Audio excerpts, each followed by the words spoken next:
بله ورځ یو سړی و راغی انجاڼه غوندې و داسې اوتار غوندې و ما ته وایي چې غاړه در سره ملاول مال په ارام کښېنه هملته لرې و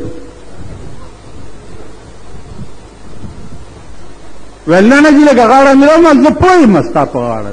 زړه کې خیال وي چې دا جیب کې مې یو 100 روپۍ دي دا رانه ونه باسي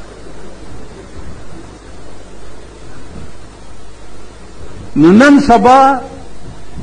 په هر لباس کې ډاکوان دي په هر لباس زه په سپینو جامو او سپین پټکي کې ډاکو یم ته په خړو جامو او خړې ټوپۍ کې ډاکو یې الله دې امان راکړي بیا ښځې په کورونو کې ګرځي کومه ښځه چې یوازې وګوري وی تړي او سامان ته ټول یوسي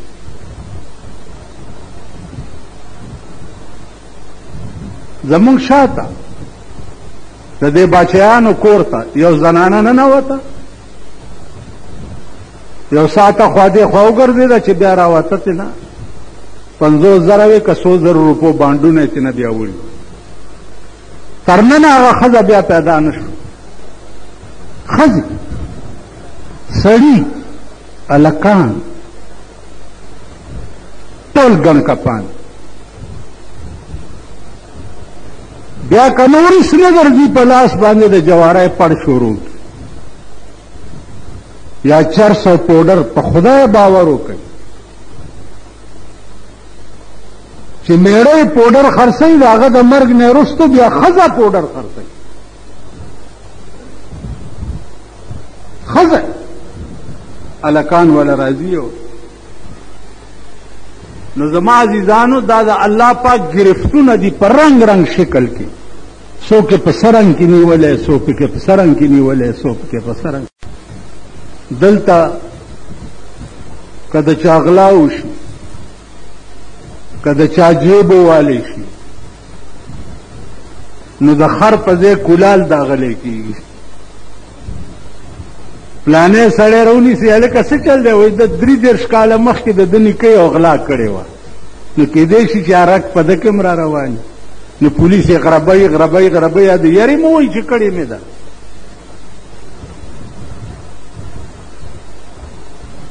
یو کیس وښایئ چې تر اوسه پورې فضل حق غوندې سړی مړ شو په رڼا ورځ تر ننه پورې د هغې قاتل تاسو معلوم کړو چې دا څوک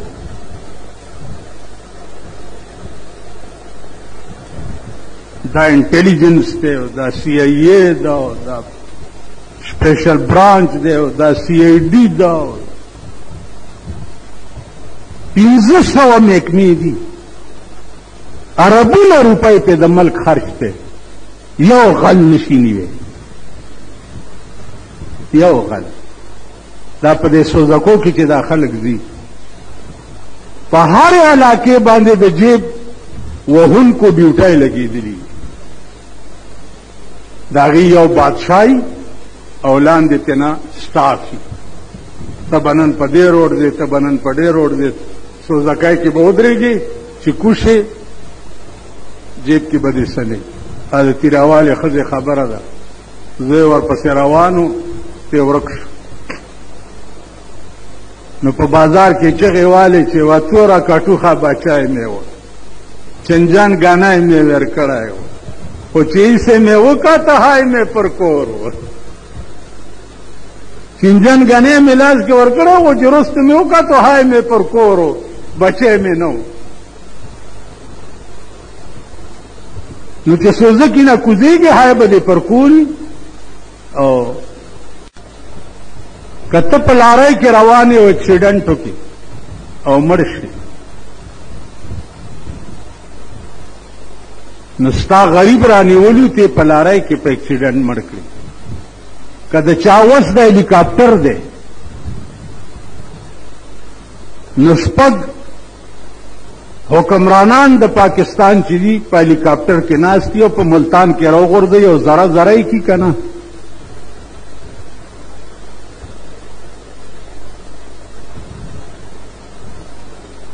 اوس بېله خبره ده چې اخبار والا ورپسې ولیکي چې हेलीकॉप्टर गिरकर तबाह हो गया और 6 बड़े बड़े अफसर बीच में मर गए, बड़े बड़े अफसर। नमावे चिदा बड़े बड़े गरीबान बीच में मर गए, सीधा खैर दो कि बड़े बड़े अफसर बीच में मर गए। तो पाकिस्तान के बला सब बड़ा बड़ा अफसर, पाकिस्तान के खाड़ो बड़ा था ना,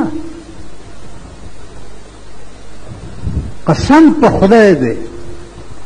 د پیغمبر په منبر ناشته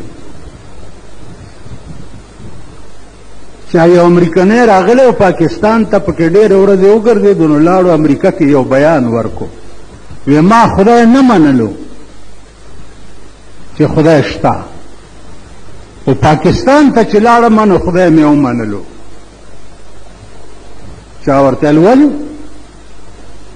ویلې سړی پکې نشته او ملک چلیږي، سړی پکې نشته، په خبره نه پوهېږي، د خبرو اهلیت پکې نشته او ملک چلیږي. اوس تاسو رښتیا ووایئ چې د نواز شریف تقریر چې وي په ریډیو باندې د ملک د وزیر اعظم داسې आवाज وي لکه دا د چې دی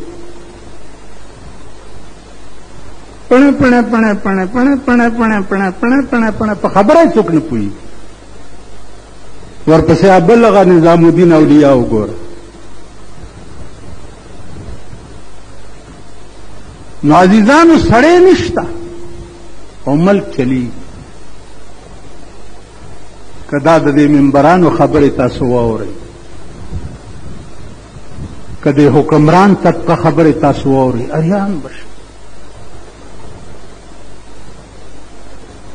دغه خلق چې څه وخت کې خدای رانیسي